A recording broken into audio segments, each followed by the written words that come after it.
नमो विठ्ठला राजया पांडुरंगा, नमो रुक्मिणी माऊली ज्ञानगंगा, नमो पुंडलिका नमो चंद्रभागा, नमस्कार माझा रुक्मिणी पांडुरंगा. पांडुरंगा करू प्रथम नमन,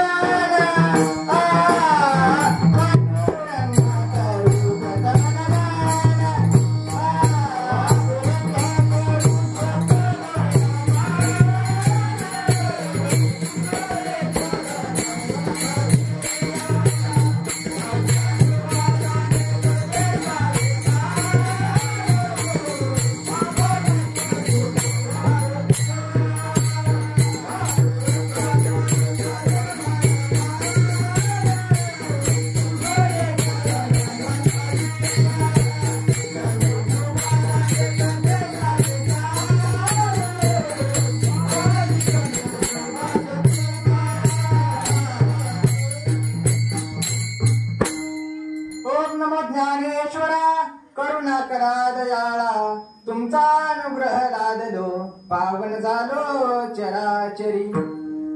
समचरण सरोजम सान्द्र नीलांबुदाभम, जगदनीत पाणिं मंडनं मंडनानां, तरुण तुलसी माला कंदरं कैंजनेत्रं, सदयदवलहासं विठ्ठलं चिंतयामि.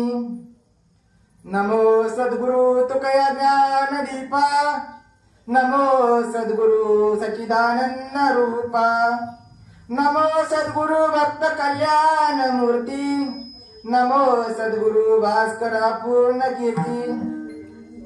सेवेला गी सेवक झालो, सेवेला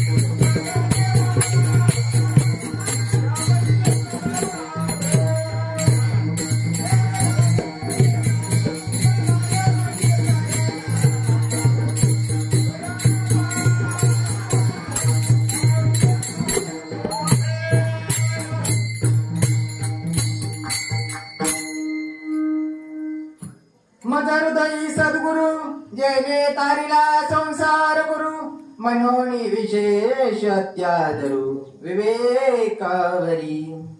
शरण शरण बाळू मामा, शरण शरण बाळू मामा, तुमचा लागलो निज चरणा, तुमचा लागलो निज चरणा, तुमचा लागलो.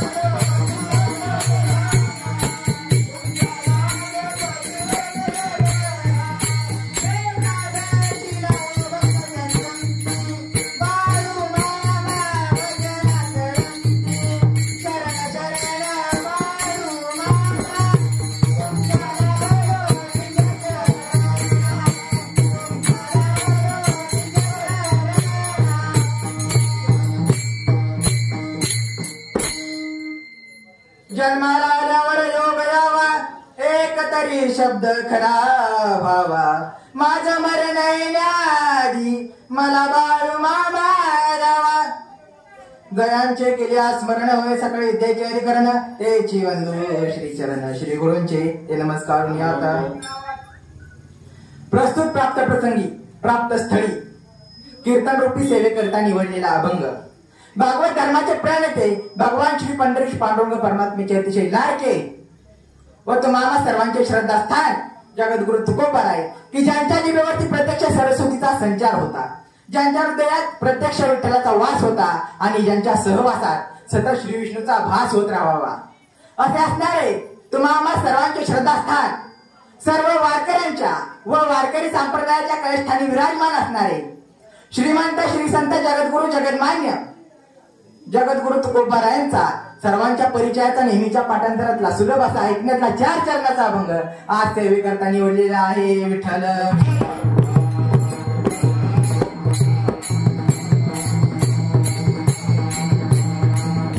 या अभंगाद्वारे तुकोबाराय काय म्हणतात? संताचे पायी हा माझा विश्वास, सर्व भाविदास झालो त्यांचा, त्याची माझे हित करीती सकळ, जेणे हा गोपाळ कृपा करी, भागली आमज वाहतील कडे, त्यांचे आणि जोडे सर्व सुख, तुका म्हणे शेष घेईन आवडी, वचन न मोडी बोलिले ते, त्याची माझे हित करीती सकळ, जेणे हा गोपाळ कृपा करी. तुकोबाराय आपल्याला काय उपदेश देतात या अभंगातून? तर तुकोबाराय म्हणतात, संताची पायी हा माझा विश्वास, सर्व भावे दास झालो त्यांचा. आपण तुम्हावरती विश्वास न ठेवता आपण संतांवरती विश्वास ठेवला पाहिजे, त्यांचं दास झालं पाहिजे. मग काय होईल? त्याची माझे हित करीती सकळ, जेणे हा गोपाळ कृपा करी, ते माझे हित करतील. आणि मग एकदा का संतांनी माझं हित करायला सुरुवात केली, मग या जगाचा चालक मालक भगवान परमात्मा माझ्यावरती कृपा करेल. भागली यामध्ये वाहतील कडे, त्यांचे आणि जोडे सर्व सुख. आणि मी जर या परमार्थाच्या वाटेवरती चालत असताना चुकलो तर आई ज्याप्रमाणे आपल्या मूल थकल्यावरती त्या मुलाला उचलून कडेवरती घेते, तसं या ठिकाणी हे संत मला या परमार्थाच्या वाटेवरती चुकल्यावरती मला उचलून कडेवरती घेतील आणि अखंड पुढे चालत राहतील. तुका म्हणे शेष घेईन आवडी, वचन न मोडी बोलिले ते. व तुकाराम महाराज म्हणतात, यांचं उष्टांग देखील मी आवडीने सेवन करीन, यांची वचनं यांची आज्ञा मी कधीच मोडणार नाही. असा अभंगाचा सरळ सरळ अर्थ सांगितलेला आहे विठ्ठल.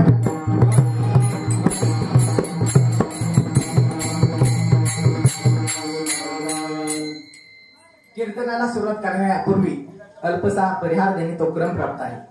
तो असा की साधू संतांच्या पदस्पर्शाने पावन झालेल्या भूमीत, महाराष्ट्राच्या शिवरायांच्या मावळ मातीत, बाळूमामाच्या कुशीत वसलेलं हे महान असं रडगाव गाव व या गावातील आजची समूहती अमावस्या.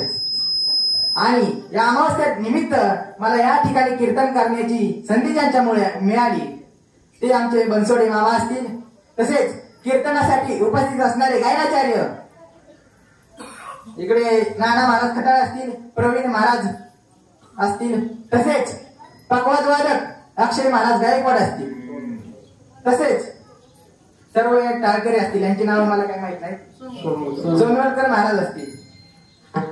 आपण सर्वजण या ठिकाणी कीर्तनासाठी उपस्थित राहिलेला आहात, त्याबद्दल आपल्या सर्वांना मनापासून धन्यवाद. आणि कीर्तनाला सुरुवात विठ्ठल.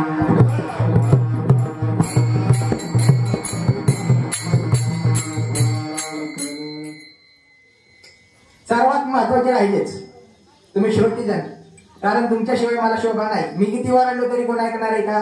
नाही.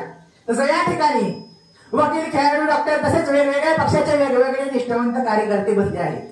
तसेच टीव्ही मालिका बघणाऱ्या आणि त्याच्या हुबेहूब नक्कल करणाऱ्या, पदर खोचर मिसरी घासून सासू सासऱ्यांना उलट बोलणाऱ्या, नवरा मोठी ठेव पाहणाऱ्या भाग्यवान महिला बसलेल्या आहेत. त्यांना विनम्र अभिवादन करून सेवेला प्रारंभ करतो विठ्ठल.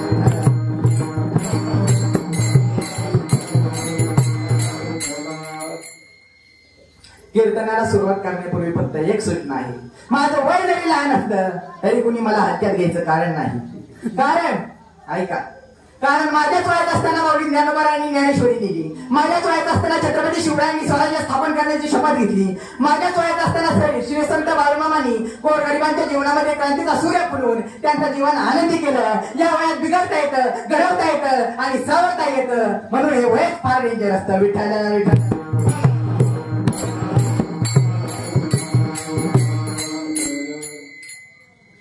अजून एक सूचना राहील, कीर्तनात फार गंभीर चेहरा करून बसू नका, कारण कीर्तनाने कधी हा देश सुधारला नाही आणि तमाशाने कधी हा देश बिघडला नाही. फार फार मस्तीत आलेला आपला देश आहे, दिवसा वारीला आणि रात्री वारीला विठ्ठल विठ्ठल.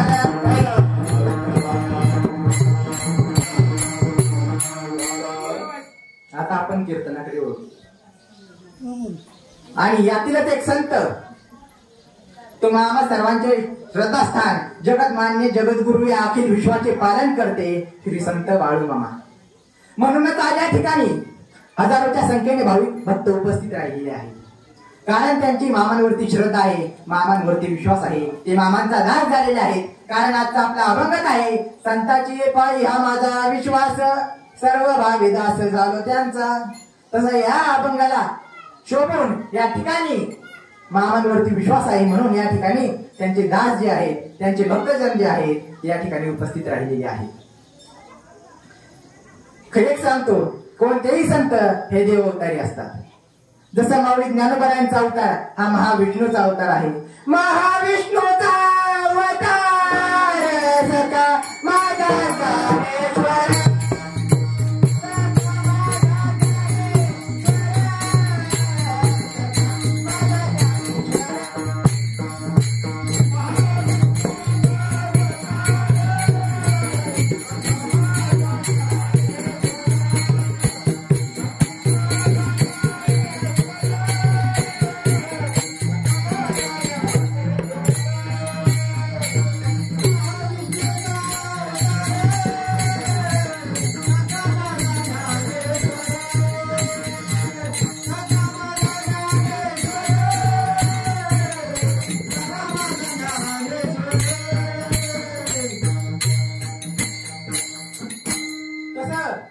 आमचे श्री संत बाळूमामा हे साक्षात शंकराचा अवतार आहे.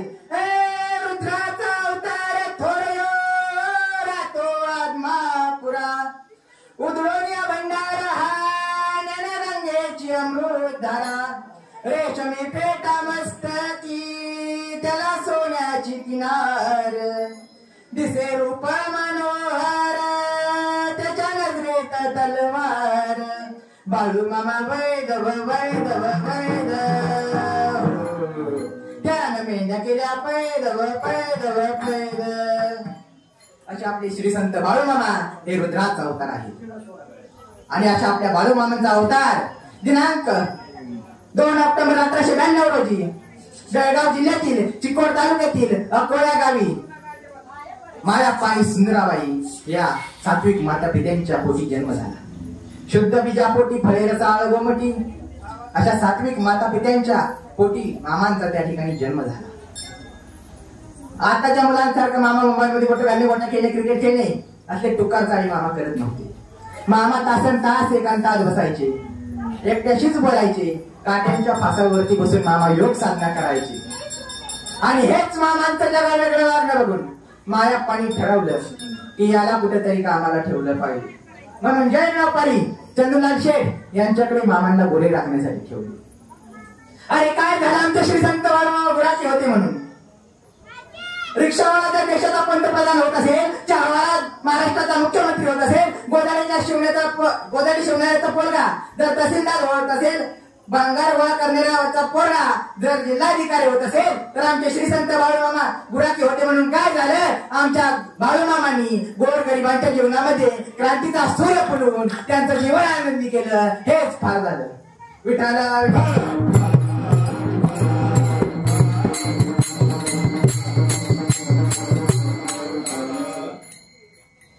मामा, मी तुम्हाला एक प्रश्न विचारतो. मामांनी मेंढी माऊलीच का राखण्यासाठी निवडली? कारण मेंढी म्हणजे नम्रतेचं प्रतीक आहे.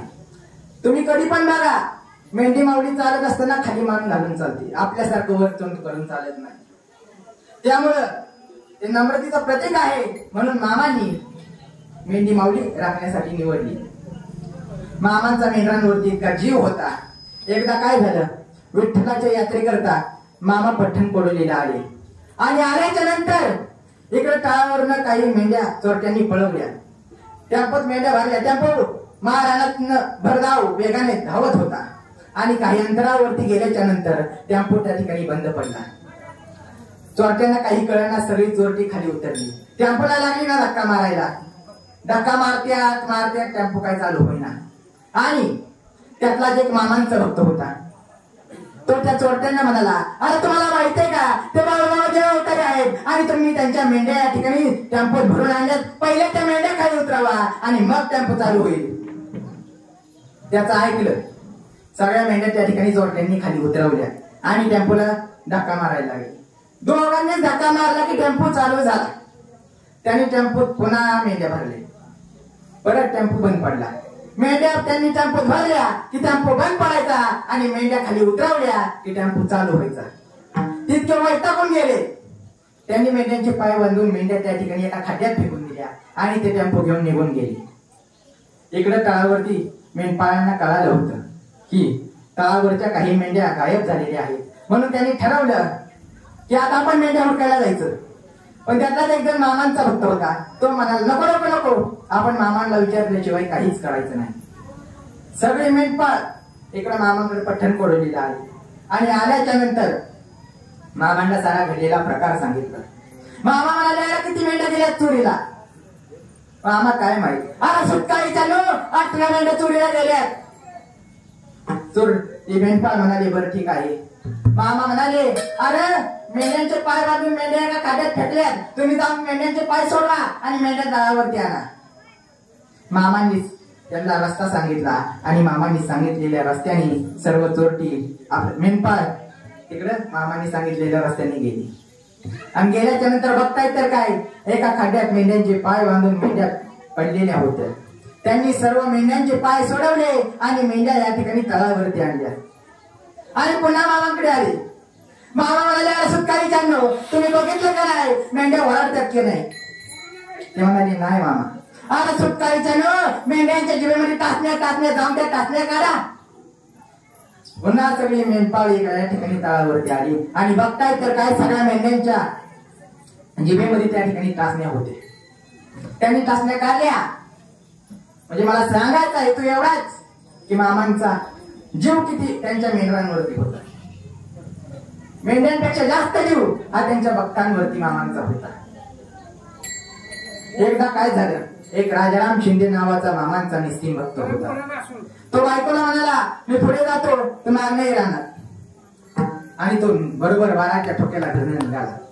आणि निघाल्याच्या नंतर आता पूर्वीची माणसं तुम्हाला माहिती आहे भोळी, त्याचा रान होता इकडे आणि तिकडे पुढे एक त्याला माणूस येताना दिसला. म्हणून तो सरळ त्या माणसाला विचारणा करता गेला कोण येतो कुठला येतो कशाला आलाय. आणि गेल्याच्या नंतर जसा जसा तो जवळ आला तसा तो माणूस नसून भूत होतं, पिशाची होतं. त्याने घराला उचलायला आपटायला सुरुवात केली. तो ओरडतोय वाचवा वाचवा, पण महाराणात कोणीच नव्हतं. तोच काही वेळानं याची पत्नी पलीकडच्या बांधानं चालली होती. तिला ऐकू आलं हा तर आपल्या धन्याचा आवाज आहे म्हणून ती याच्याकडे आली आणि बघते तर काय हा रक्त बंबाळ अवस्थेत त्या ठिकाणी पडला होता. तिने या राजाराम शिंदेला घरी आणलं आणि आणल्याच्या नंतर वैद्यांना बोलवलं. वैद्य आले. वैद्यांनी औषध पाणी केलं, पण त्याला त्या भूतांनी आपटल्यामुळं त्याची मान जी आहे ना ती मान तिरपी जाती वाकडी जाती. त्यामुळं यांनी ठरवलं की आता 2 महिने उलटून द्यायचे, 2 महिन्यानंतर मान सरळ होईल. बघता बघता 2 महिने ते 6 महिने झाले पण मान काही सरळ होईना. तो त्याच्या पत्नीला कळालं की आदमापूरच्या शेजारी एक देवावतारी संत आहे म्हणे, त्याच्या डोक्याला फेटा आहे म्हणे. तो म्हणजे त्याने भंडारा लावले होते. भक्ताचं दुःख सर्व काय जे आहे ते दुःख निवारण होतं म्हणजे लोक त्याला देवावतारी म्हणतात. आणि मग तिने ठरवलं की मामांकडे जायचं. विठाला विठाल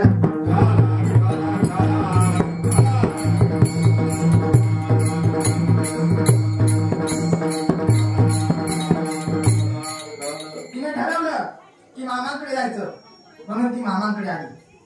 आणि आल्याच्या नंतर मामाला सर्व काही सांगितलं. मामा म्हणाले तुझ्या नवऱ्याला घेऊन उद्या ये. ती पुन्हा घरी आली आणि आल्याच्या नंतर आपल्या गावातल्या मंडळींना म्हणाली माझ्या नवऱ्याला घेऊन उद्या तुम्ही बैलगाडीत सगळे गावकरी मंडळी ना नवऱ्याला घेऊन मामांकडे जावा. गावकरी म्हणाले बरं ठीक आहे. आणि दुसऱ्या दिवशी त्यांनी तिच्या नवऱ्याला बैलगाडी बसवलं म्हणजे राजाराम शिंदेला बैलगाडी बसवलं आणि बैलगाडी घेऊन मामांच्या तळावरती आले. राजाराम शिंदेने मामांचं दर्शन घेतलं पहिल्यांदा. मामांनी पिशवीतला भंडारा काढला आणि याच्या कपाळाला लावला.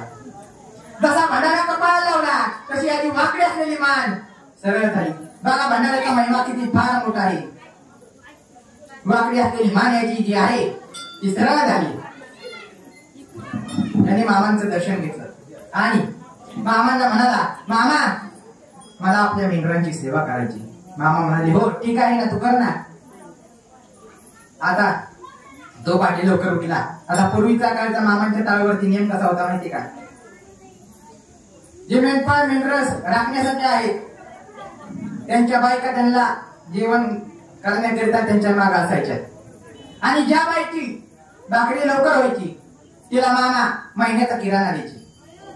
आता राजारामची ते पाटील लवकर उठल्या, आंघोळ केली, मेंढ्याला राखायला जायचंय म्हणून जेवण्यासाठी टोपल्यामध्ये भाकरी बघू लागला. त्या टोपल्यात नाही त्यातला शेवटच्या टोपल्यात त्याला भाकरी दिसली.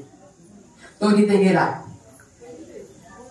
त्या बाईने 2 ताटे केली, एक आपल्या नवऱ्याला दिला आणि एका राजाराम शिंदेला दिलं. आणि दोघं आनंदात जेवत होते. तोच त्यानं गपचूप साखर काढली आणि आपल्या नवऱ्याला दिली. राजारामनं सगळं बघितलं होतं, पण तो म्हणाला काही नको बोलायला, म्हणून तो काहीच बोलला नाही. मात्र मामाला सगळं काही कळलं होतं. राजाराम शिंदे जेवण आटपल्यावरती मामांकडे येतो, मामांचं दर्शन घेतो. मामा म्हणतात ठीक आहे साखर. मामा तुम्हाला कसं कळालं मला त्या बाईने साखर दिली नव्हती? मामा म्हणतात अरे मला शरण आलेल्या प्रत्येक भक्ताचं सुख, प्रत्येक भक्ताचं दुःख मला ठाऊक असतं. दुःख सारखा आत्मा पुढचा बाळू मामागार व्यासारखा, आत्मा पुढचा बाळू मामागार व्यासारखा. वाट चुकणार नाही जीवनभर तुमची, वाट चुकणार नाही जीवनभर तुमची. स्वप्नावर मायावर आरशासारखा, आत्मा पुढचा बाळू मामागार व्यासारखा, आत्मा पुढचा बाळू मामागार व्यासारखा. आत्मा पुढचा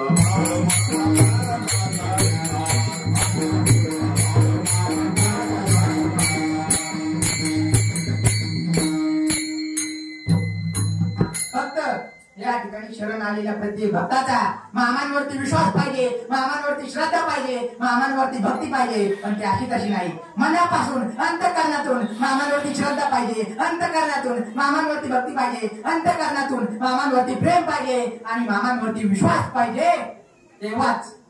तेव्हाच मामा आपले दुःख निवारण करतात असे महाराज अभंगाच्या प्रथम चरणात म्हणतात.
जेणे हा गोपाळ कृपा करेल ते माझे एक संतजन करतील आणि मग या जगाचा चालक मालक भगवान परमात्मा माझ्यावरती कृपा करेल. पण त्यासाठी संकट यावीच लागतं, दुःख यावंच लागतं.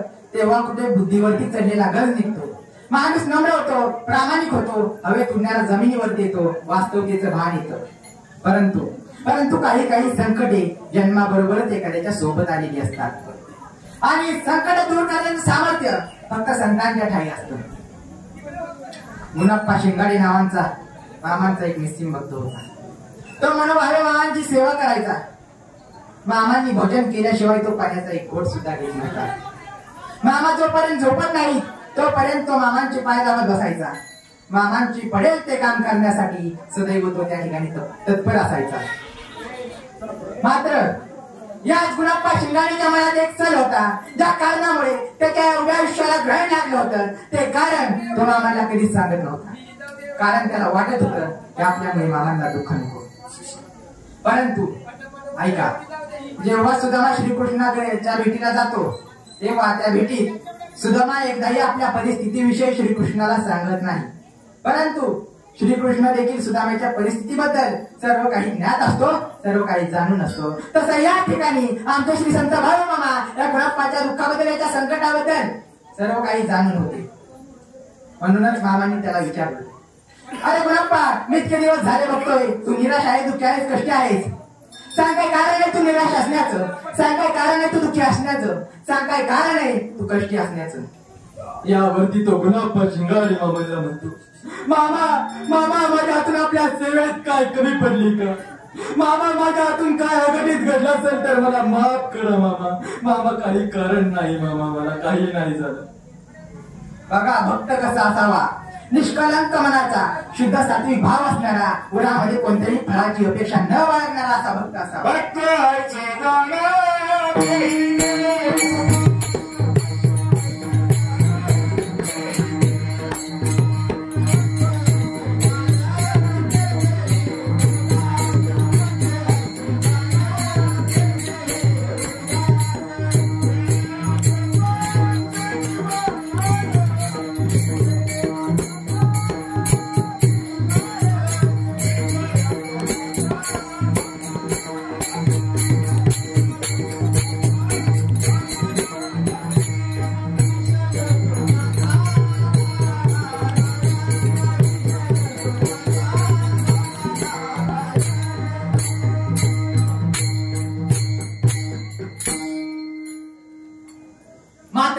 या गुणाप्पा शिंगाडीच्या मुलाला जन्मताच दृष्टी नव्हती. सूर्याची प्रकाशा, चंद्राची शीतलता, एवढंच काय तर जन्माला घालणारे आई बापाचा चेहरा या मुलानं पाहिला नव्हता. आणि अंधारात धडकणारा तो एक जीव होता. गुणाप्पाला वाटत होतं की आपल्यामुळे मामांना त्रास नको, म्हणून तो मामांना काहीच सांगत नव्हता. मात्र मामा त्याला बोलवतात, गुणाप्पा इकडे ये, उद्या तुझ्या पोराला घेऊन तलावर ये. तो गुणाप्पा शिंगाडी जातो आणि आपल्या मुलाला घेऊन दुसऱ्या दिवशी मामांनी सांगितल्याप्रमाणे या ठिकाणी तलावरती येतो. आणि आल्याच्या नंतर मामा त्याला बोलवतात, इकडे ये, तुझ्या मुलाचं नाव काय रे? बाळू. मामा म्हणाले, बाळू? हो मामा, तुमच्याच नावावरून ठेवलं. बघा, या गुणाप्पा शिंगाडेनी मामांच्या नावावरून आपल्या मुलाचं नाव ठेवलं. नाहीतर आपल्या मुलाचं नाव काय? नाव काय आयुष, ते आयुष्य पुढे ढकलते. नाव काय विवेक, त्याला वागायचं कसं कळेना. नाव काय विजय, तुला मी 4 वेळा नापास. अरे काय नावं ठेवता आपल्या पोरांची. हा, मी परवा कीर्तना करिता नगरला गेलो होतो आणि गेल्याच्या नंतर माझ्या समोर 2 पोरं बसते. लहानच होती. मी त्यातल्या एकाला विचारलं, तू कितवीला आहे? तो म्हणाला, मी 6वीला आहे. म्हणलं, तुझं नाव काय? म्हणाला, जल्लोष. मी म्हणाला, जल्लोष? म्हणाला, हो. मी त्याच्याकडे निरखून पाहिलं तर त्याच्या 2 नागपुड्या मालाने तुडून भरून वाहत होती. आणि त्याच्या शेजारीची एक मुलगी बसलेली. मी तिला विचारलं, तू कितवीला आहे? ती म्हणाली, मी 4थीला आहे. म्हणलं, तुझं नाव काय? म्हणाली, लवली. मी म्हणलं, तुझं हे नाव कोणी ठेवलं? ती म्हणाली, माझ्या पप्पांनी ठेवलं. म्हणलं, तुझं पप्पा काय काम करतात? म्हणली, रील स्टार आहेत, रील स्टार. म्हणलं, मग तुझं नाव लवली बरोबर आहे. विठाला विठाला.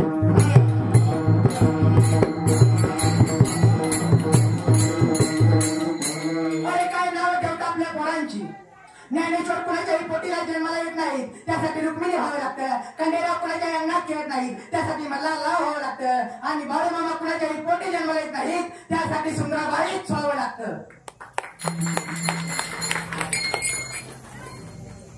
आपल्या पोरांनी काय बनावं हे आई बापांनी ठेवलेल्या नावावरूनच समजतं. बाळांना त्यांच्या डोळ्यामध्ये उज्ज्वल भविष्याचे स्वप्न, द्या त्यांच्या पंखांमध्ये बळ, घेऊ द्या ना त्यांना भरारी, आणि करू द्या ना या उज्ज्वल भविष्याची तयारी. या गुणाप्पा शिंगाडीने मामांच्या नावावरून आपल्या मुलाचं नाव ठेवलं होतं बाळू. कारण त्याला वाटत होतं की मामांनी दाखवलेल्या सन्मार्गाने आपल्या मुलाने चालावं असं पण आपल्याला तसं वाटत नाही. आपल्या बुद्धीचा दोष आहे. बुद्धिहीन जड जीवा, नको देवा उपेक्षू, बरी सावी विज्ञापना आम्हा दिना दासाची. मामांनी त्या गुणाप्पा शिंगाडीच्या मुलाला बोलवलं आणि म्हणाले, हे बघ, मी तुला दृष्टी देतो, पण तुला जशी दृष्टी आली तसं तू इकडे तिकडे न पडता मला पकडायला यायचं. तो मुलगा हो म्हणाला, कारण हो म्हणण्याशिवाय त्याच्याकडे दुसरा तिसरा पर्यायच नव्हता. आणि एक सांगतो, संकटे जेव्हा येतात तेव्हा माणसं पर्याय शोधतात, हे तर त्या मुलाला जन्मापासूनच माहित होतं. तो मुलगा हो म्हणाला. मामांनी पिशवीचा भंडारा काढला आणि त्याच्या कपाळाला लावला. जसा भंडारा कपाळाला लावला तशी त्या मुलाला दृष्टी आली. बघा भंडाऱ्याचं महात्म्य किती मोठं आहे. जन्मांधाला जर भंडारा लावल्याने दृष्टी येत असेल तर तुमचं कोणतरी काम असू द्या, मामांचा भंडारा लावून जावा, ते झाल्याशिवाय राहणार नाही. मी शाळा कॉलेजमध्ये जाणाऱ्या मुलींना आवर्जून सांगतो, घराच्या बाहेर पडत असताना मामांचा भंडारा लावून जावा. कुणाची टाप नाही तुमच्याकडे वाकड्या नजरेनं बघायची. इंटरव्ह्यूला जाणाऱ्या पोरांना सांगतो, इंटरव्ह्यूला जात असताना तुम्ही मामांचा भंडारा लावून जात जावा. तुम्ही ज्या कामासाठी चाललाय ते काम तुमच्या आतुरतेनं वाट पाहत असेल, इतकं महात्म्य, इतकी ताकद मामांच्या भंडाऱ्यात आहे. विठाला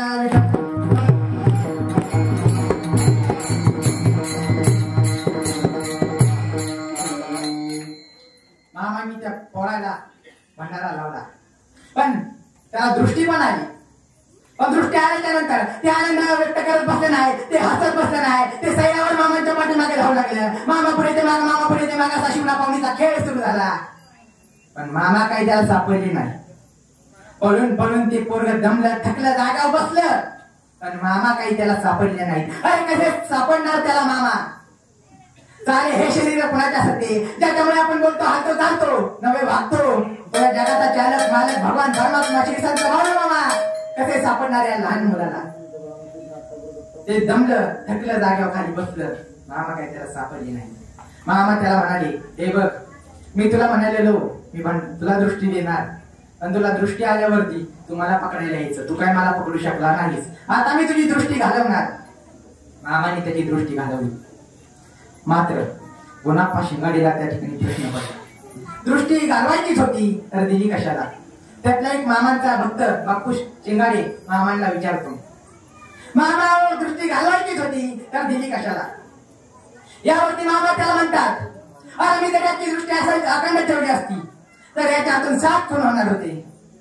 आपलं सुख कशात आहे, आपलं हित कशात आहे, आपला आनंद कशात आहे, हे तो भगवान परमात्मा पुरेपूर जाणून असतो. यातच आपलं सुख आहे, यातच आपलं हित आहे, यातच आपला आनंद आहे, यातच आपले समाधान आहे, हे तो पुरेपूर जाणून असतो. आणि आपल्याला ज्या स्थितीत ठेवतो ते आपल्या चांगल्यासाठीच ठेवतो, असे महाराज अभंगाच्या दुसऱ्या चरणात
त्यांच्या जोडे सर्वस्व. यदा यदा हि धर्मस्य ग्लानिर्भवति भारत अभ्युत्थानं धर्मस्य तदात्मानं समीरस्य परिणामाय साधूनां विनाशाय च दुष्कृतां धर्म संस्थापनार्थाय संभवामि युगे युगे. या ठिकाणी हे युद्धभूमीवर धर्मक्षेत्रे कुरुक्षेत्रे समवेता युत्सव रामका पांडवाश्चैव किंवा कुरुवत संजय.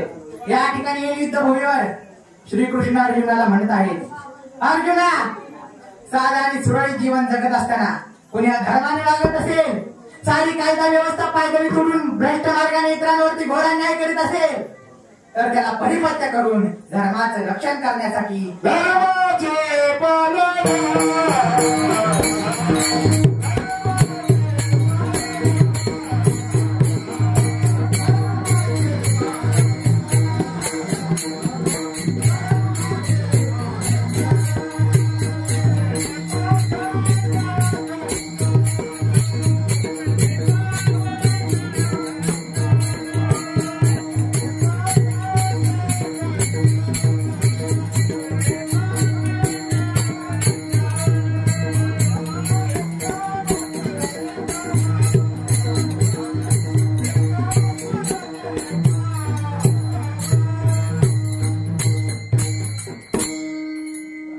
परिपक्व करून धर्माचं रक्षण करण्यासाठी मला वेळोवेळी अवतार धारण करावा लागेल. आणि असाच अवतार धारण झाला होता सांगली जिल्ह्यातील वाळवी तालुक्यातील गोरगाव या गावी. खरं तर दुष्टांशिवाय सज्जनांच्या कार्याला किंमत नाही, कारण हिरोशिवाय विलन नाही आणि नायकाशिवाय खलनायक नाही, कारण रावणाशिवाय रामाचं चरित्र पूर्ण होऊ शकत नाही, कंसाशिवाय श्रीकृष्णाचं चरित्र पूर्ण होऊ शकत नाही, आणि रंगा शिंदेशिवाय हरिभक्त परायण आप्पा महाराज बोरगावकर म्हणजेच बापू बिरू वाटेगावकरांचं चरित्र पूर्ण होऊ शकत नाही. रंगा शिंदे सारखा 32 जाती बोकड बापू बिरूने फाडून काढला होता. कृष्णा आणि वारणा पर्यंतली दशक त्यांनी संपवली होती. आजपासून शेतकऱ्याच्या उभ्या पिकाला हात कुणी लावणार नव्हतं. आजपासून आया बहिणींच्या आबरू कुणी लुटून नेणार नव्हतं. आजपासून आयुष्यभर कष्टाने घामाने कमावलेली संपत्ती कुणी लुटून घेणार नव्हतं. आता सुखाचे दिवस येणार अशी त्यावेळच्या लोकात कुजबूज चालू होती. कारण बापू बिरूने रंगा शिंदे, त्याचा भाऊ आनंद शिंदे, मामा अण्णा पाटील यासह 13 जणांना यमसरती पाठवली होती. आणि तिने वागणाऱ्याचा तो काळ म्हणून राहिला होता. लेकी बाईंचे संसार त्यांनी सुखाचे केले होते. भावासाठी चाललेला जमिनीचा खटला त्यांनी संपवला होता. अरे एवढंच काय तर स्वतःचा पोरगा नेणे वागणा म्हणून स्वतःच्या पोराच्या छातीत गोळ्यात घालणाऱ्या बापू बिरूचं चांगलं काम या पोलीस प्रशासनाला कधीच दिसलं नाही. सलग 25 वर्ष पोलिसांना चाकवा देऊन बापू बिरू आपलं समाजकार्य करीत होते. या अख्ख्या जगात कुठल्याच कोर्टात न मिटणारा खटला या ठिकाणी बापू बिरूच्या कोर्टात मिटला जायचा. पण हे खटला मिटवताना बापू बिरूचं काळीच फाटलं होतं. मुंबईचा कुख्या डॉन दगडी ताईचा बादशाह अरुण गवळीने बापू बिरूला खोली ऑफर दिली. बापू तू आमच्या सोबत आहे. आम्ही तुला आधी शर्गारी देऊ, सोने देऊ, हिरे देऊ, मोती देऊ, तू काय मागशील ते देऊ, फक्त तू आमच्या सोबत ये. मुंबईचे बडे बडे उद्योगपती कन्यांच्या राशी आणून तुझ्या चरणाशी होतील. मुंबईची विधानसभा तुझ्या नावासाठी आतुर होईल. बापू तू आमच्या बरोबर आहे, नाही तो आमच्या बरोबर आलाच पाहिजे. यावरती बापू बिरू अरुण गवळीला म्हणतात, गवळी साहेब मी तुमच्या बरोबर आल्यावरती मला सर्व काही मिळेल, पण माझं सुख कशात आहे माहिती का? माझं सुख आहे विठ्ठलाच्या चरणावरती नतमस्तक होण्यात. माझं सुख आहे पुंजाबाई माहेरी असणारी मुलगी सासरी पाठवण्यात. आणि माझं सुख आहे वाईट मार्गावरती चाललेल्या तरुणाईला परावृत्त करण्यात. समाज काय मला तुकोबानी पाहत आहे. जगण्यातली मजा कशात आहे हे नामदेवाने मला शिकवलं आहे. वचनाशी प्रामाणिक कसं राहावं हे ज्ञानदेवाने मला सांगितलं आहे. गवळी साहेब मी तुमच्या बरोबर आल्यावरती मला हिरे मिळतील, मोती मिळतील, गाडी मिळेल, बंगला मिळेल, मी काय मागेल ते मिळेल, पण माझं सुख कशात आहे? माझं सुख आहे विठ्ठलाच्या चरणावरती नतमस्तक होण्यात, श्री संत बाळूमामांच्या चरणावरती नतमस्तक होण्यात. विठाला विठाला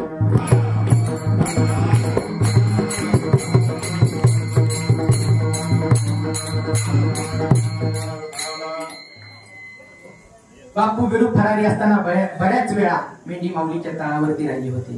त्यामुळे बाळूमामांचा आशीर्वाद हा बापू बिरूला होताच.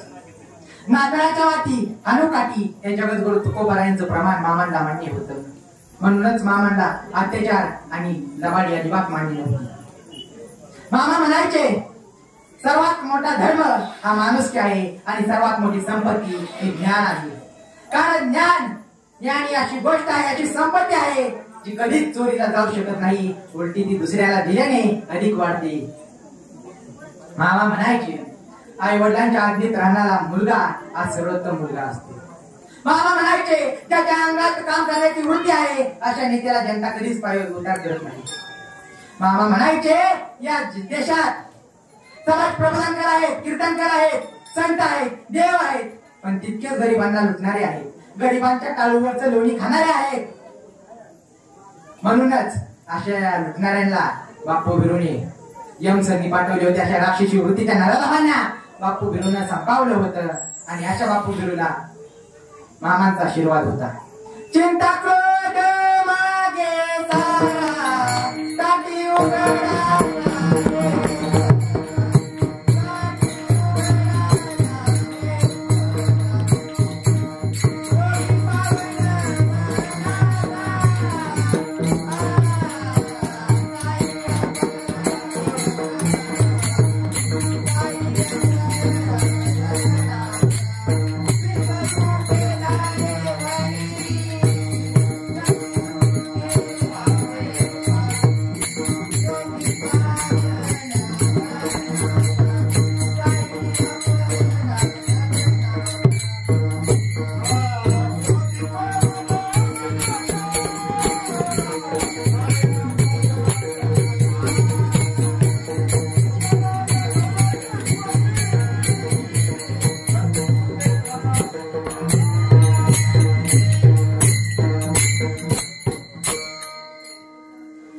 खरे पाटील नावाचा मामांचा भक्त मामाकडे येतो. मामा मला कुठल्या तरी गोष्टीमुळे चिंता वाटते, मामा मला कशात तरी नैराश्य वाटते, मामा मला समाधानी राहण्याचा मंत्र सांगा. यावरती मामा त्याला म्हणतात, आता तुझे 8च दिवस उरले आहेत. हे ऐकताच त्याला आश्चर्य वाटतं. मामा म्हणतात, 8 दिवसानंतर तू मरणार आहेस. हे तर ऐकून त्याला अजून आश्चर्य वाटतं. तो मामांना म्हणतो, मामा काहीही करा पण मला जिवंत ठेवा. यावरती मामा त्याला म्हणतात, तू जा, मी सगळं काही बघतो. तो जातो. 8 दिवस जातात, 10 दिवस जातात, पण त्याला काही मरण येत नाही. त्याला कळतं की मामाचीच कृपा आहे, म्हणून तो मामाकडे पुन्हा येतो. मामा मला माहितीये तुम्हीच मला जिवंत ठेवलं. मामा त्याला म्हणाले, 8 दिवस तू काय केलं? काही नाही मामा, आता मरण येणारे म्हणून सर्वांशी चांगलं वागलो, बायकोशी भांडलो नाही, नातेवाईकांशी चांगलं वागलं, भावासाठी चाललेल्या जमिनीचा वाद मिटवला. मामा म्हणाले, बरं ठीक आहे, प्रत्येकाने आपले 8च दिवस उरले आहेत असे समजून जगलं तर त्याला कुठल्याच गोष्टीची चिंता, कुठल्याच गोष्टीचं दुःख, कुठल्याच गोष्टीचं नैराश्य वाटणार नाही. पण आपण तसं वागत नाही. आपल्या बुद्धीचा दोष आहे. मयेव मनात तस्व मयी बुद्धी निवेशय निवसिष्येषि मयेव अत ऊर्ध्वं न संशय. आपल्या बुद्धीचा दोष आहे, त्यामुळे आपण तसं वागत नाही. या ठिकाणी मला बरेच तरुण आलेले दिसत आहे. हर हाथों की लकीरें पर मुकद्दर नहीं होता, अरे हर हाथों की लकीरें पर मुकद्दर नहीं होता और हर शख्स मुकद्दर का सिकंदर नहीं होता. अशा तरुणांना माझं एकच सांगणं आहे, कशाला मांडतो हेच परिस्थितीचं दुःख, कशाला मांडतो हेच परिस्थितीचं दुःख मित्रा. पुरामध्ये भरवादळ आणि तुफानाशी टक्कर दे मित्रा. ही धरती तुझीच आहे, हे अंबर तुझेच आहे, ही धरती तुझीच आहे, हे अंबर तुझीच आहे. झटकी परंपरेची धूळ आणि हो जरा बेभान मित्रा. अरे येईल पैसे होऊ दे, होत्या जखमा होऊ दे, हसतील डोळे हसू दे, ठेवतील नावे ठेवू दे, बापाला मिठीत घेऊन कपाळावर घाम पुस मित्रा. पुरामध्ये भर वादळ आणि तुफानाशी टक्कर दे मित्रा. छातीमध्ये जिगर मनगटामध्ये धमक पाहिजे, अरे छातीमध्ये जिगर मनगटामध्ये धमक पाहिजे, देहामध्ये सत्याचा जरा निर्मळ पाहिजे. नवनिर्मितीचं स्वप्न नजरेमध्ये तेवढ ठेव मित्रा. पुरामध्ये भर वादळ आणि तुफानाशी टक्कर दे मित्रा. रोखतील अशा शृंखला कुठल्या मजबूत नाही, बांधतील तुला बंद असे कुठले कंकर नाही. पसरून पंख आकाशी भरारे घे मित्रा. पुरामध्ये भर वादळ आणि तुफानाशी टक्कर दे मित्रा. विठाला विठाला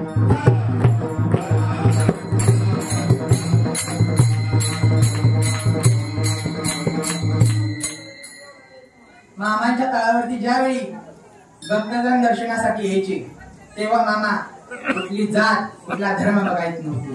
सर्वांना समान वागणूक मामा द्यायचे, सर्वांशी समान मामा त्या ठिकाणी सर्वांना समान वागणूक द्यायची. परंतु आपण तसं मामांचे विचार, मामांचे आचार, आपण नुसते म्हणतो आम्ही मामासारखे वागतो, पण आपण तसं वागत नाही. आचरणात आणले पाहिजे. हे पुढारी आपल्या जातीमध्ये आपल्या धर्मामध्ये भांडणं लावून देतील. अरे ना जात संकटात आहे, ना झेंडा संकटात आहे, काजू बदाम खाणारा तो उपोषण करता संकटात आहे. त्यांचेच भाषण वाटणं आणि त्यांच्याच घोषणा त्यांना लगलाव मित्रा, उरामध्ये भर वादळ आणि तुकानाशी टक्कर दे मित्रा. अशा उरामध्ये वादळ भरणाऱ्या प्रत्येकासोबत मामा असतात आणि तो जर या परमार्थाच्या वाटेवरती चुकला, जीवन जगत असताना चुकला, तर मामाच त्याला आईच्या ममतेने उचलून कडेवरती घेतात, असे तुकाराम महाराज अभंगाच्या 3ऱ्या चरणात म्हणतात.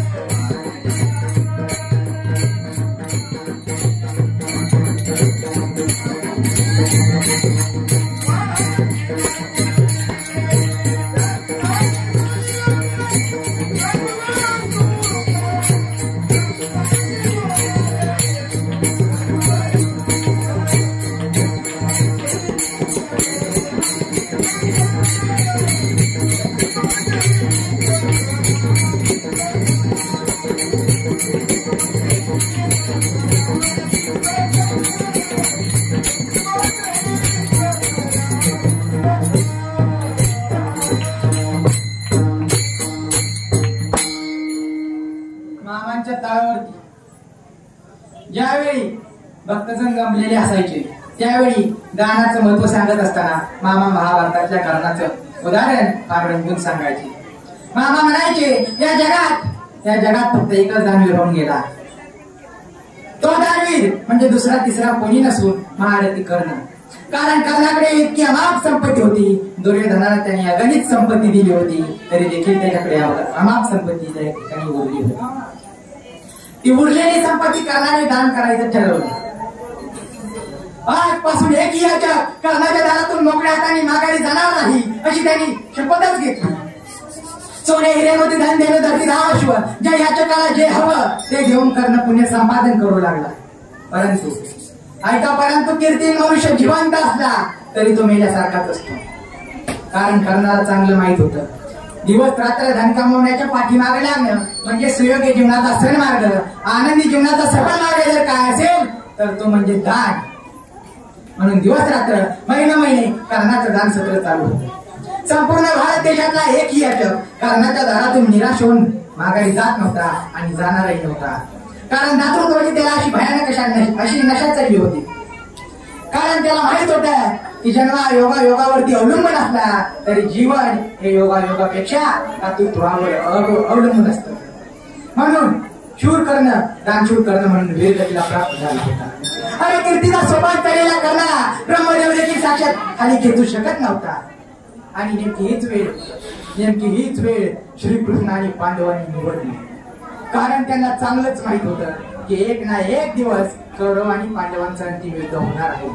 तेव्हा कौरवांच्या बाजूने रणात उतरणाऱ्या कर्णाला पराभूत करणं पाची पांडवांनाच काय तर प्रत्यक्ष श्रीकृष्णाला देखील शक्य होणार नव्हतं.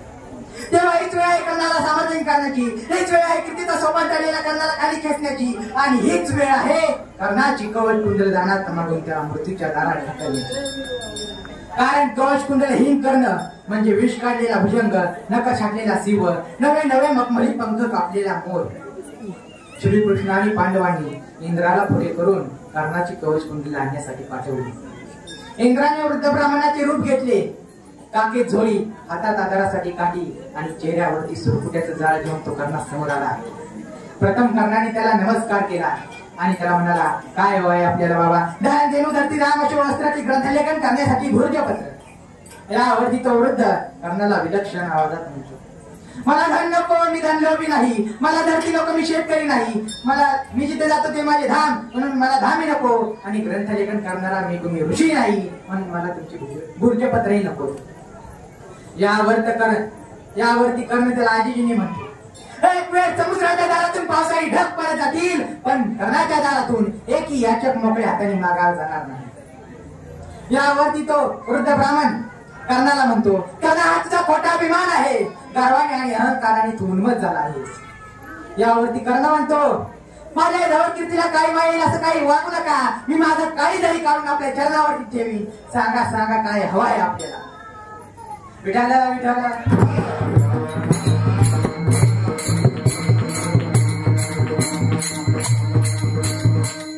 तेव्हा तो वृद्ध ब्राह्मण काकेची झोळी खाली फेकून देतो हातातली काठी फेकून देतो आणि दोन्ही हात पसरून म्हणतो, हे दानशूर म्हणून घेणाऱ्या करना, हे शूद्र लोकांच्या तोंडून जय जयकार करून घेणाऱ्या करना, हे कचोरी पाठी दिशेला दिग्विजय करून पाहणाऱ्या करना. जर का तुला वाटत असेल ना तुझ्या धड कीर्तीला काळीमा न यावा तर दे अर्जुनासाठी तुझी कवच कुंडल. कर्ण आपली कवच कुंडल काढून देतो आणि आपल्या कवच कुंडलाच्या दानानं कर्ण महाभारताचा मग घेतो. मामा हे उदाहरण सांगायचेच पण मामा म्हणायचे, साधा आणि सरळ जीवन जगणाऱ्या लोकांना कपटी लोकांचे कुठील लाभ कळून येत नाही, हेच खरे. या ठिकाणी मामा हे दानाचं उदाहरण खरं सांगायचे पण मामा म्हणायचे, ज्याने त्याने आपल्या योग्यतेप्रमाणे दान केलं पाहिजे. ज्याच्याकडे पैसे आहेत त्याने पैसे द्यावेत, ज्याच्याकडे स्वर आहेत त्याने 2 गाणी द्यावीत, ज्याच्या दारात फुलाची बाग आहे त्यांनी थोडी फुले द्यावीत, ज्याच्या दारात घर दाखवून आले आहे त्यांनी ओंजळभर पाणी द्यावं आणि ज्याची उंची गगनापर्यंत भेटली आहे त्यांनी मातीत मिसळलेल्या दाराला सोबत घ्यावं. मामा एक सर्व काही सांगायचे खरं पण ऐका आता, जगमगीत आयुष्य जगायला आपल्या प्रत्येकाला आवडतं. या सोनेरी चेंदेरी दुनियेतील आपण एक हिरो आहोत असं आपल्या प्रत्येकाला वाटत असतं. समोर सुंदर अशी रांगोळी चितारली आहे असं समजून तो दुर्योधन पाण्याच्या हौदात पडतो. आपल्याला का वाटत नाही आपला देखील असाच अपमान चालला आहे. आपल्या भारत देशात राजकारणी, क्रिकेटर्स, खेळाडू यांना यांच्या लायकीपेक्षा जास्त प्राधान्य दिले जाते. यांनी यांच्या केसावरून हात फिरवत जरी पोच दिली तरी त्याची बातमी होते. मात्र आमचा वारकरी पंढरपूरच्या आषाढी वारीत चालत जात असताना आकस्मिकरित्या त्याचा मृत्यू होतो, त्याची बातमी कुठे होत नाही. आमचा शेतकरी रात्रीच्या वेळी पिकाला पाणी द्यायला जातो तेव्हा विजेच्या धक्क्याने त्याचा मृत्यू होतो, त्याची बातमी कुठे होत नाही. आमचा जवान सीमेचं रक्षण करीत असताना सीमेवरती शहीद होतो, त्याची बातमी कुठे होत नाही. अरे ज्या भारत देशात एकेकाळी जय जवान जय किसान हा नारा दुमदुमला जायचा तोच नारा आज कुठेतरी लय पावताना दिसत आहे. खरं तर हे चीड व्यक्त करण्याचं व्यासपीठ नव्हे, तरी मला अनेकदा वाटत असतं, अनेक अभिनेत्रीच्या गळ्यात गळा घालणाऱ्या, एखाद्या व्यसनी नटाची भूमिका करणाऱ्या त्या अभिनेत्याला महाराष्ट्र भूषण पुरस्कार दिला जातो. मात्र अनेक युवकांना व्यसनापासून दूर ठेवणाऱ्या आमच्या बंडाखाद्या कलाकारांना तो मान मिळत नाही. दारू पिऊन बापमध्ये बुडालेल्या त्या श्रीदेवीचं पार्थिव तिरंग्यात गुंडाळून परदेशातून आणलं जातं. मात्र अनेक कुटुंब सुव्यवस्था सुरळीत व्हाव्यात यासाठी अतोनात प्रयत्न करणाऱ्या आमच्या अपर्णाताई रामकीर्तीकरांना तो मान मिळत नाही. आणि मग कळतं देश कुठल्या मार्गावरती चालला आहे. त्या शाहरुख खानचा मुलगा ड्रग्स प्रकरणात सापडला होता तर त्याला वाचवण्यासाठी अख्खं मंत्रिमंडळ उलटं पालतं झालं. मात्र एखाद्या सुसंस्कारशील कुटुंबातील मुलगा वाईट मार्गावरती जात असेल तर त्याला सावरण्यासाठी कोणी पुढे येत नाही. आणि मग कळतं देश कुठल्या मार्गावरती चाललेला आहे. कामावरील ज्ञानोबा वयाच्या 22व्या वर्षी समाधी घेतली, का छत्रपती संभाजी महाराज वयाच्या 32व्या वर्षी मरणाला सामोरे गेले, का स्वामी विवेकानंदांनी वयाच्या 35व्या वर्षी समाधी घेतली. छातीचा कोट करून उभ्या राहणाऱ्या त्या बाबू गेनूला विलायती कपड्यांनी भरलेल्या ट्रकने का चिरत झालं. आजादी आहे मेरी दुल्हन आहे म्हणत भगतसिंग का मरणाला सामोरे गेले. अरे सांगा आपल्या पोरांना, इतिहास फक्त वाचायचा नसतो तर वाघ नख काढून वास्तवतेचा पुतळा बाहेर काढायचा असतो. मी नेहमी पोरांना सांगत असतो की टीव्हीवरच्या त्या रोहित शर्माच्या डावा मोजण्यापेक्षा घरावरती कोसळलेली संकटे मोजा, आई बापाच्या कपाळावरच्या आट्या मोजा, तेव्हा कुठे उत्कर्षाचा सन्मार्ग सापडेल. कारण जोपर्यंत या देशात हित करून मुले तयार होत नाही, ज्यांना त्या वडिलांच्या कष्टाची जाणीव नसेल, वडीलधाऱ्यांबद्दल मान नसेल, लहानांबद्दल प्रेम नसेल, संतांबद्दल आदर नसेल, देवाविषयी भाव नसेल, स्वतःवरती विश्वास नसेल आणि ज्या दिवशी अशी मुले या ठिकाणी या भारतात तयार होतील त्या दिवशी हा भारत जगातील सर्वात मोठी महासत्ता झाल्याशिवाय राहणार नाही. विठ्ठल विठ्ठल.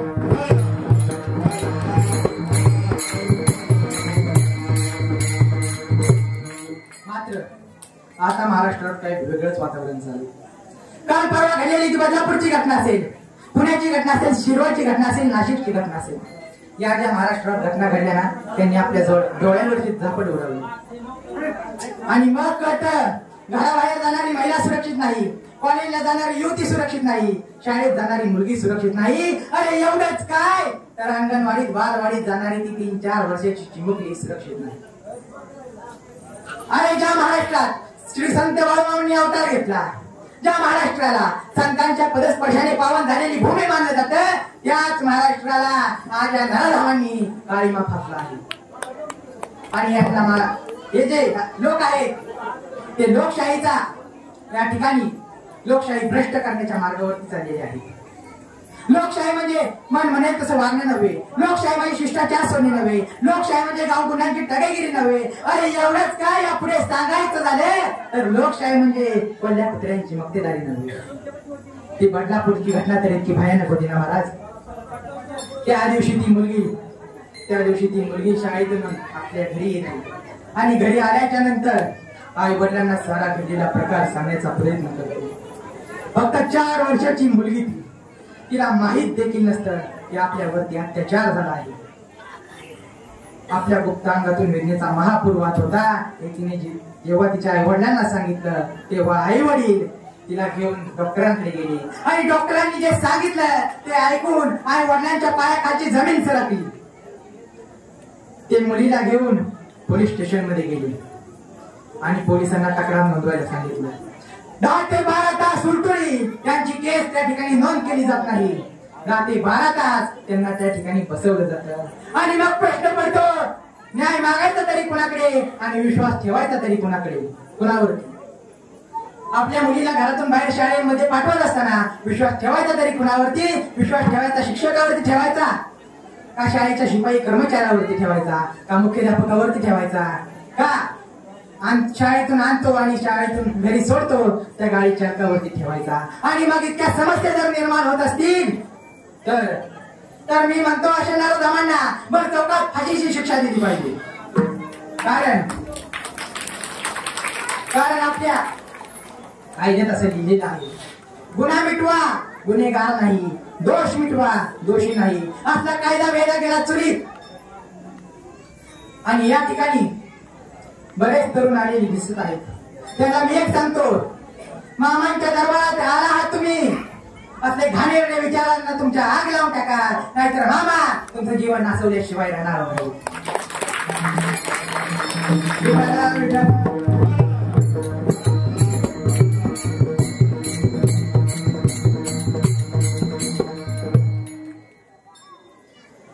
शेवटी जाता जाता मामाने दिलेला एक संदेश आपल्या सर्वांना सांगतो. मामा म्हणाले, दंड भाव कशाला माणसासारखा वाग जरा, गर्वगुर्मी क्रोध कशाला माणसासारखा वाग जरा, नको समजू सहितला कायमचा रहिवासी असल्यासारखा, नाती गोती मैत्री सांभाळून माणसासारखा वाग जरा. पडेल करून केव्हाही शाखेवरून खाली पान सावध राहतो, तुटेल केव्हाही विण्याची तार सावध राहतो, थांबेल केव्हाही काळजामध्ये हालचाल सावध राहतो. चोरी हिंसा खून सोडून माणसासारखा वाग जरा. अरे कुठे घेऊन जाणार आहे सेवरी पाप, लवडेल एक ना एक दिवस तुझ्या कुत्यांचे माप, आता तरी सावध हो वरून बघतोय जगाचा बाप, कपट ढोंग लबाड सोडून माणसासारखा वाग जरा. मामांनी आपल्या सर्वांना जात असताना संदेश दिला आहे. बोला बोला बोला मामा, जय रावण.